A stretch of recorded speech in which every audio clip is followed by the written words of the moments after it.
So one thing I really appreciate about your work is how you explore these different traditions and find the ways that they weave together, and also the work you do around grief and suffering. And I'm curious the common ground that you see in different traditions and how people have found to, with a connection to God or spirit or other worlds, to work with suffering and death in this world. What threads you found that connect between traditions? Mm-hmm.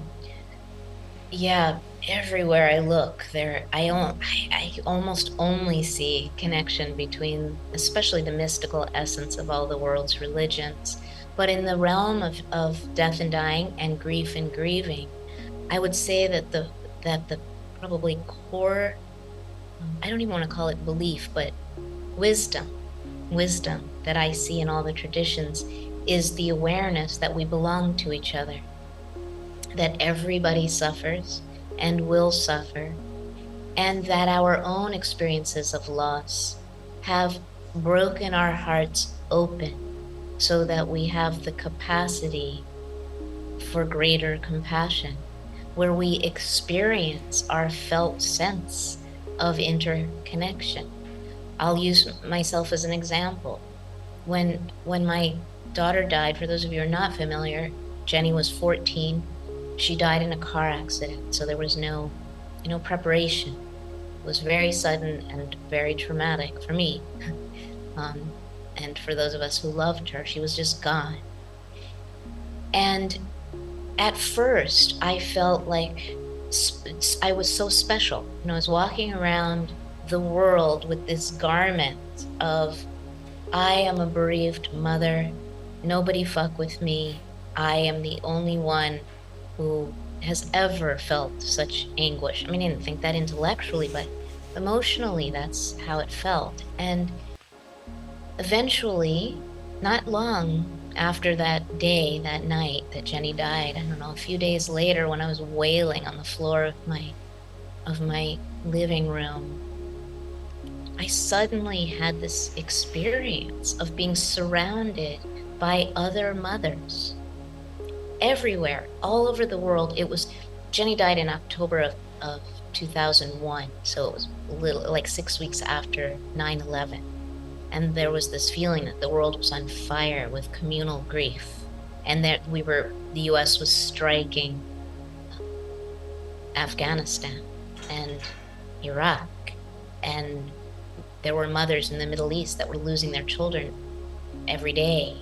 And I felt them with me, sitting with me, grieving with me, that we were somehow all in it together.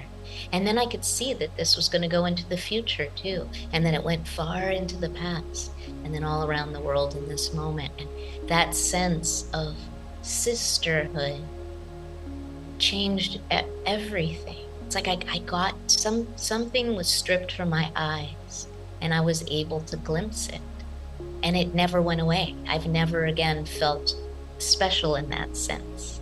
I took my rightful place in the web of interbeing, or what I called afterwards the net of mothers that would hold me. And it was my job to hold. It would be eventually, when I wasn't quite so shattered, to hold the others. And that is indeed how it has felt ever since. So when you asked me, Jeremy, to do this film, and you internally you were hesitant, as you expressed, it's fine with me. I have nothing to lose. I lost my child already. And now the only thing that makes sense is to try to create some place of refuge and meaning, and possibly even a transformative energy for others. What you were saying reminds me of, I can't remember the lady's name, but there's a famous story with the Buddha where this mother has lost her child, and she's completely beside herself with grief and rage and sorrow. And she comes to the Buddha and she says, bring him back to life, bring him back to life. And he says, okay, just go and bring me a mustard seed from any house where nobody has suffered death, and I'll bring him back to life. And then she goes house to house to house. Oh, I'm so sorry, my father died, or my sister died, or my son died. And she connects with the suffering of everybody. And then she comes back and she thanks him for the teaching and becomes a nun. That is the best distilled version of that story I've ever heard, Jeremy. That was so good. I write about it in Wild Mercy, the mustard seed story. Yeah. My last book, Wild Mercy, is the place where I write about that. It's such a good story. I love it. Yeah. Illustrate this very thing. Yes. What was her name? I can't do. There's Hisa Gotami. Isagotami. He Yeah.